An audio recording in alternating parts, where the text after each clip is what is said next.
Hello friend, आपका स्वागत है लर्निंग टाइम में। आज हम बात करेंगे यूपी में आपकी निकली है 15,000 से ऊपर आपकी कुछ भर्तियां निकली हैं। ठीक है, जो कि टीजीटी और पीजीटी की हैं।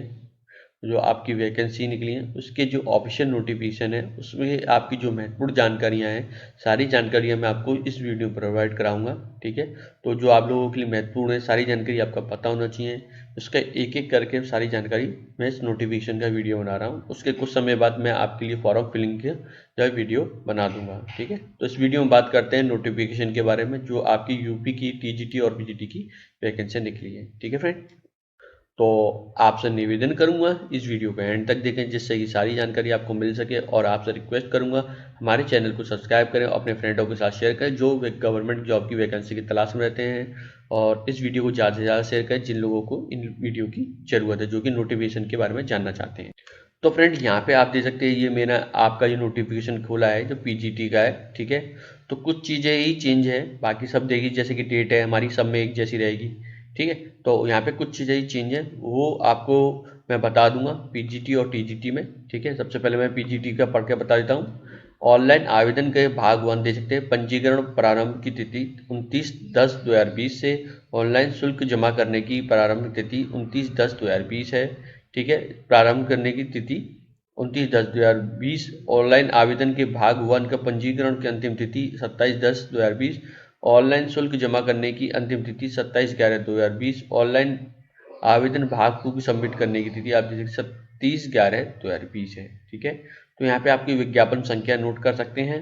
महत्वपूर्ण निर्देश की बात करें, इसकी ऑफिशियल वेबसाइट पे आपको जाकर ही आपको डिटेल देखने को मिल जाएगी। इसका लिंक भी मैं नीचे दे दूंगा। ठीक है, यहाँ पे आपको दे सकते हैं जो भाषा संबंधित जिस भाषा का आपका भाषा के जो रिलेटिव जो पेपर होंगे उसी भाषा में होंगे। जैसे कि हिंदी का पेपर हिंदी में ही आएगा, अंग्रेजी का पेपर अंग्रेजी में, संस्कृत का संस्कृत में। ठीक है, उर्दू का उर्दू में। इस तरीके से यहाँ पे आपको जानकारी दी जा रही है।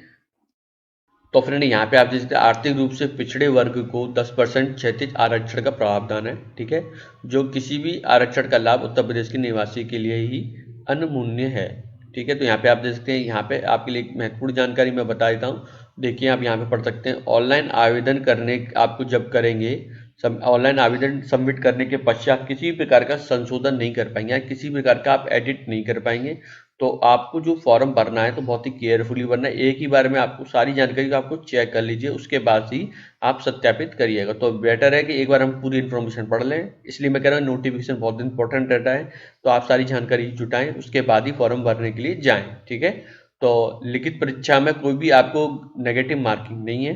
ठीक है, इस चीज़ को आपको ध्यान में रखना। बाकी आप देख सकते हैं आपको ब्लूटूथ फोन वगैरह नहीं लेके जाना है। ठीक है, ऑनलाइन आवेदन करने में किसी प्रकार की कठिनाई का आपको आप होता है तो आप कॉल कर सकते हैं 10 बजे से 5 बजे तक। ठीक है, इस नंबर पे आप कॉल कर सकते हैं, यहाँ पे आपको दिया गया है। ठीक है, तो ये हेल्पलाइन नंबर भी दे रखे हैं, आप इन नंबर पे संपर्क कर सकते हैं। ठीक, तो फ्रेंड, यहाँ पे आप देख सकते हैं आपको ऑनलाइन किस तरीके से आवेदन करना है। परीक्षा 2020 के लिए ऑनलाइन आवेदन करने का ऑल नोटिफिकेशन एडवर्टाइजमेंट डिटेल। ठीक है, तो यहाँ पे आपको पूरे एक बार पढ़ लीजिएगा। यहाँ पे आपको 3 स्टेप है: कैंडिडेट रजिस्ट्रेशन, फीस भुगतान, फॉर्म सबमिशन। ठीक है, दूसरा आप दे सकते हैं यहाँ पे आपका प्रथम चरण है आपके रजिस्ट्रेशन का, फिर कैंडिडेट रजिस्ट्रेशन फॉर्म के बारे में जानकारी दे रखी है। ठीक है, इस तरीके द्वितीय चरण भुगतान भुगतान शुल्क, इस तरीके से यहाँ पे आपको जानकारी दे रखी है। ठीक है, तो आप एक बार फॉर्म भरने का भी मैं वीडियो बना दूंगा तो आप वहाँ पे भी दे सकते हैं। ठीक है, आवेदन शुल्क के बारे में यहाँ पे दे सकते हैं जानकारी आ रही है। देखिए, सामान्य के लिए 750 और 750, इकोनॉमिक सेक्टर की 650। ठीक है, और अन्य पिछड़ा वर्ग के लिए 750 और अनुसूचित जाति के लिए 450, अनुसूचित जनजाति के 250 है। ठीक है, तो यहाँ पे आप देख सकते हैं महिलाओं के लिए यहाँ पे आपको बता रखा है एक से क्रम के उल्लिखित श्रेणी के अनुसार ही है। मूल आप यहाँ पे जो दे रखा है इन्हीं के 1 से 5 तक के लिए। ठीक है, तो विकलांग के लिए दे सकते हैं यहाँ पे मूल श्रेणी के जो आपके हैं निर्धारित के आधे भुगतान करेंगे। ठीक है, इस तरीके से यहाँ पे आपको जानकारी। तृतीय चरण के फॉर्म आप दे सकते हैं। यहाँ पे तृतीय चरण की प्रक्रिया करने के पश्चात तृतीय चरण के विशेष योग्यता के आहारता पे विवरण स्थायी पत्र व्यवहार के पत्र का आदि भरना होगा। ठीक है, इसमें सबमिट एप्लीकेशन फॉर्म पर क्लिक करना होगा। इस तरीके से यहाँ पे आपको जानकारी आ रही है, यहाँ पे आप दे सकते हैं। यहाँ पे आपको जो पूरी जानकारी आ रही है, यहाँ पे आयु सीमा की बात कर लेते हैं।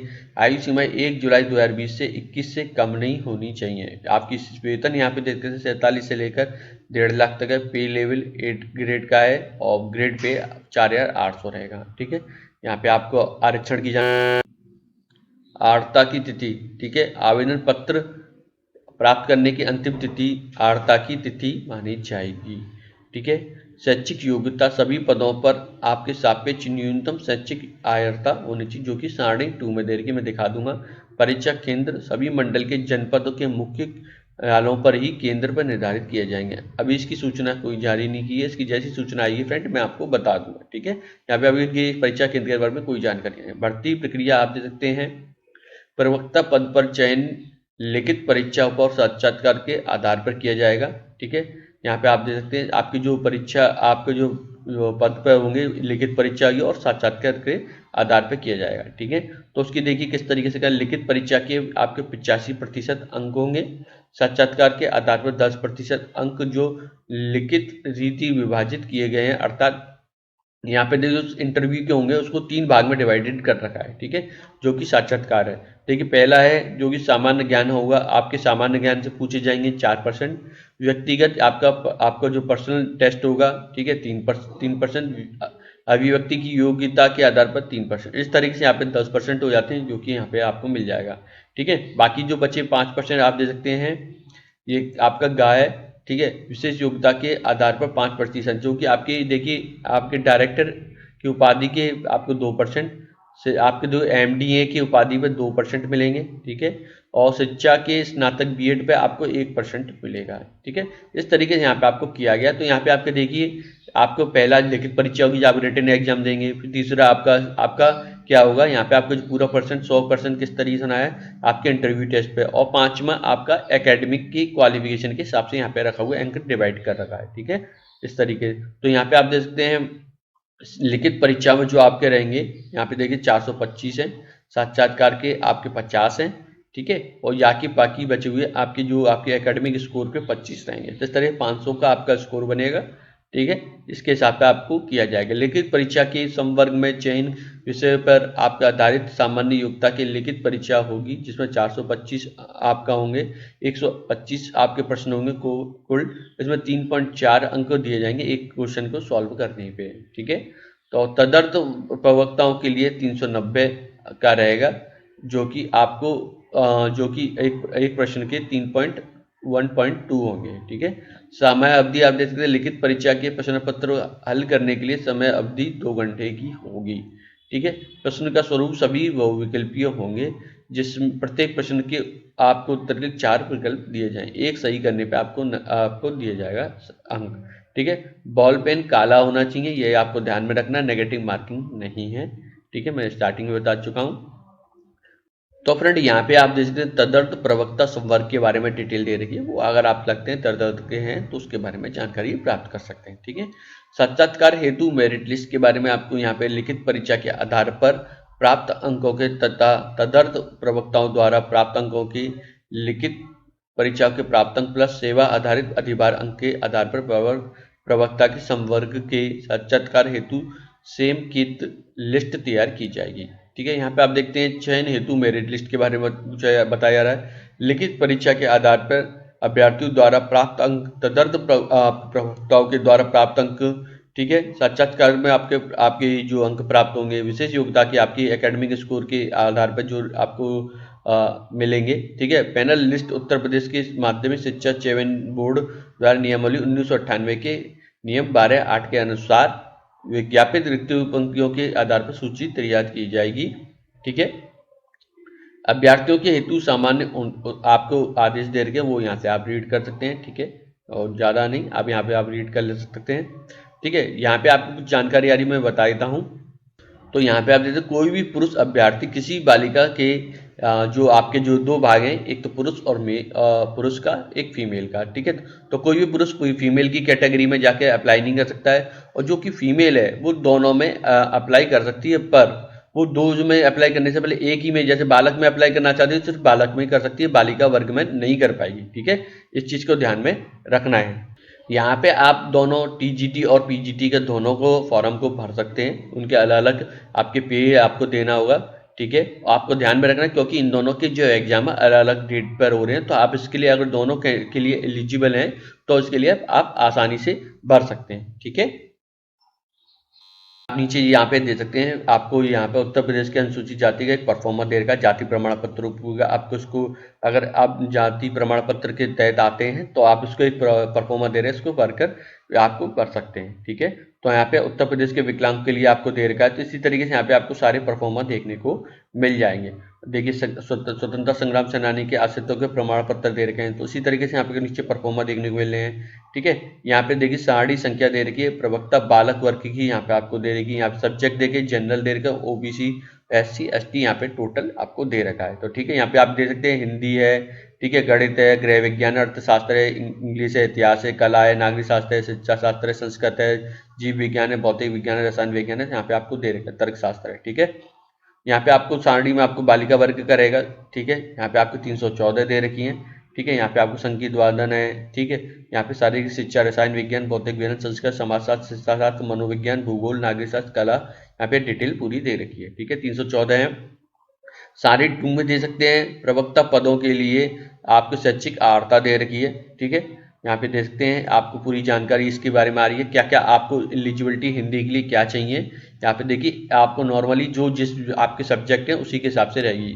ठीक है, हिंदी में एमए तथा संस्कृत में बीए अथवा यहाँ पे शास्त्रीय परीक्षा के राजकीय संस्कृत कॉलेज में वाराणसी में अब संपूर्णानंद विश्वविद्यालय वाराणसी। ठीक है, तो यहाँ पे आप देख सकते हैं क्या क्या आपकी जरूरत है, बीएड, एमएड, पीएचडी, किसी भी राष्ट्रीय स्तर से खेलकूद प्रतियोगिता से और राज्य स्तर की टीम से भाग लिया हो, लेने का प्रमाण पत्र। ठीक है, इसी तरीके से यहाँ पे पूरी डिटेल आ रही है, यहाँ पे आपको चेक करने मिल जाएगी। ठीक है, यहाँ पे आप देख सकते हैं यहाँ पे पूरा हिंदी में एमए के साथ साथ संस्कृत विषयों में स्नातकोत्तर और परीक्षा में उत्तीर्ण योग्यता को इंटरमीडिएट के कक्षाओं के प्रवक्ताओं के सीधे नियुक्ति अथवा प्रवक्ताओं के पदों पर प्रोन्नति हेतु बीए के संस्कृत विषयों की अनिवार्यता की से मुक्ति होगी।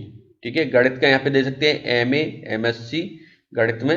ठीक है, अथवा यहाँ पे आप देख सकते हैं गणित में त्रिवर्षीय पाठ्यक्रम जैसे बीए ऑनर्स अथवा बीएससी ऑनर्स का परीक्षण वरीयमान होगा। तो यहाँ पे आपको देख सकते हैं बीएड एमएड हो या पीएचडी हो, किसी भी राष्ट्रीय स्तर से सेम इतना ही क्वालिफिकेशन सब में रखा गया है, जो कि आप यहाँ पे चेक करने को मिल जाएगा। ठीक है फ्रेंड, तो इस तरीके से यहाँ पे आपकी जो यहाँ पे आपको जानकारी आ रही है वो यहाँ पे आप देख कर सकते हैं, जिस सब्जेक्ट का आपका है तो यहाँ पे आपको देखने को मिल जाएगा फ्रेंड। ठीक है, तर्कशास्त्र है, नागरिक शास्त्र, तो इसी तरीके से यहाँ पे आपका रहेगा। तो फ्रेंड यहाँ पे आप देखिए मैं टीजीटी का बता रहा हूँ, सेम आपका देखिए डेट रहेंगी। ठीक है, तो यहाँ पे आपको जो फॉर्म की जो हमारे कोई चेंज नहीं होता है। ठीक है, तो यहाँ पे आपको पूरी देखने को मिल जाएगा, सेम जो मैंने बताया है वही रहेगा। ठीक है, टीजीटी में आपको यहाँ पे देखने को मिल जाएगा। ठीक है, वही इन्फॉर्मेशन है सारी, सिर्फ थोड़ा बहुत जो चेंज है जो आप दे सकते हैं, यहाँ पे आपका कैंडिडेट रजिस्ट्रेशन फीस भुगतान सब कुछ वैसे ही रहेगा, हमारा ऑनलाइन प्रोसेस। ठीक है, तो यहाँ पे आप दे सकते हैं, ये शुल्क भी आपका वैसे ही आ रहा है। तो अब हम सीधे भर्ती की प्रक्रिया पर हम चलते हैं। ठीक है, इसकी आप दे सकते हैं अर्हताओं की बात कर लेते हैं। आपकी भर्ती प्रक्रिया दे सकते हैं, प्रशिक्षित स्नातक शिक्षक पद के चयन मात्र लिखित परीक्षा के आधार पर ऊपर अधिसूचना संख्या आप दे सकते हैं। ठीक है, लिखित परीक्षा के आधार पर होगा। लिखित परीक्षा जो कि प्रशिक्षित स्नातक शिक्षक पद के चयन के हेतु विषयों पर आधारित सामान्य योग्यताओं की एक लिखित परीक्षा होगी, जो कि आपने जो सब्जेक्ट करा है उसके सब्जेक्ट के आधार पर आपकी एक लिखित परीक्षा होगी, जो कि 500 अंक की होगी। इसमें आपके प्रश्न पत्र में 125 प्रश्न होंगे, जिसमें आपके एक क्वेश्चन के 4 अंक दिए जाएंगे। ठीक है, सभी प्रश्न के अनिवार्य होंगे। यहाँ पर तदर्थ शिक्षकों के लिए 465 अंक के होंगे, जिसके एक क्वेश्चन के 3.70 होंगे। ठीक है, समय अवधि यहाँ पे 2 घंटे की दी जाएगी। प्रश्न का स्वरूप आपके एमसीक्यू टाइप का होगा। 4 क्वेश्चन, एक क्वेश्चन के 4 आंसर होंगे, उसमें से एक को आपको सही लगाना है। ठीक है, आपको काले पेन से लगाना है। ठीक है, इस चीज़ का आपको ध्यान में, यहाँ पे भी आपकी, तो यहाँ पे भी आपकी कोई नेगेटिव मार्किंग नहीं है। ठीक है, तो उस चीज़ का आपको ध्यान में रखना है। प्रश्न पत्र का स्वरूप आपको बता जो एमसीक्यू टाइप का होगा। तदर्थ शिक्षा के लिए यहाँ पे आपको जानकारी आ रही है, वो यहाँ पे रीड कर सकते हैं। ठीक है, तो इस चीज़ का आपको ध्यान में रखना है कि आपको जब भी फॉर्म भर रहे हो तो आपको बहुत ही सावधानी से भरना है, क्योंकि टीजीटी और पीजीटी वाले फॉर्म को यहाँ पे दोबारा से अगर एक बार सबमिट कर देते हैं फाइनल, उसके बाद आपको एडिट या मॉडिफाई करने के लिए कोई भी गुंजाइश नहीं है। ठीक है, तो इस चीज़ को आपको ध्यान में रखना है दोस्तों। तो आपको जब भी फॉर्म भरें तो सावधानी पूर्वक ही भरें, बाकी सब जो नियम कानून मैंने बताए थे सब वैसे ही रहने वाले हैं। ठीक है, महिला और आपके बालिका वर्ग में आपका जो महिला वर्ग और आपका जो पुरुष वर्ग दे रखा है, उसमें महिलाएं एक ही वर्ग में अप्लाई कर सकती है, चाहे महिला वर्ग में या पुरुष वर्ग में, ठीक है।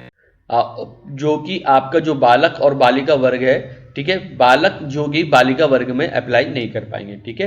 तो आपकी जो डिटेल है मैं इसमें बता चुका हूँ सारी, ठीक है फ्रेंड। तो यहाँ पे हम इसकी जो आपकी जो परफॉर्म आ रहा है यहाँ पे आप देख सकते हैं, ठीक है। यहाँ पे आपकी जो वैकेंसी है वो यहाँ पे आप देख सकते हैं, नोट कर सकते हैं, ठीक है। हिंदी की यहाँ पे आपको देखने को मिल जाएगी 11,451 वैकेंसियाँ हैं, ठीक है। यहाँ पे देख सकते हैं साड़ी देखिए जो कि बालक वर्ग में दे रखी है, ठीक है। यहाँ पे आपको देख सकते हैं बालिका वर्ग का दे रखा है यहाँ पे आपको डिटेल, जो कि 1462 है टोटल आपकी जनरल ओबीसी एससी एसटी में, ठीक है। तो इस तरीके यहाँ पे आपको देखने मिलेगी। यहाँ पे आपको देखिए शैक्षिक अर्हता की हम बात कर लेते हैं, जो कि अभी हिंदी में आपको किया रखा अर्हता के बीए हिंदी एवं संस्कृत के साथ साथ इंटरमीडिएट के समकक्ष परीक्षा एवं बीएड या अन्य समकक्ष डिग्री होनी चाहिए। अनिवार्य यहाँ पे देखते हैं बीएड या उसके अन्य समकक्ष डिग्री अनिवार्य है, यानी आपका यहाँ पे बीएड के साथ साथ आपकी जो उसके समकक्ष जो डिग्री होनी चाहिए, जैसे आपके हिंदी में कर रहे हैं तो बीए होना कंपलसरी है, ठीक है। यहाँ पे इसके अलावा देख सकते हैं बीएड एमएड पीएचडी आपके राष्ट्रीय स्तर के खेलकूद प्रतियोगिता के राज्य स्तर की टीमों के आपके माध्यम से भाग लेने का प्रमाण पत्र होना चाहिए। गणित में दे सकते हैं आपके बीए या बीएससी गणित में होना चाहिए प्रशिक्षित, या उसके साथ आपका बीएड होना जरूरी है, ठीक है। इस तरीके से यहाँ पे आपको जानकारी, गृह विज्ञान में भी सेम आपका इसी तरीके से रहेगा, गृह विज्ञान महाविद्यालय इलाहाबाद के टीसी इसी या बीएड होना जरूरी है, ठीक है। इसी तरह से उर्दू भाषा में सभी इस तरीके से रहेंगे आपके, ठीक है। जो लैंग्वेज है उसी के हिसाब से आपके जो आपका जो आपकी जो जिस जैसे कि जो यहाँ पे आपकी अर्हता आ रही है उसी के हिसाब से रहेगी, जो वैकेंसी है उसी के हिसाब से आपके सब्जेक्ट के हिसाब से बीएड कंपलसरी है, ठीक है।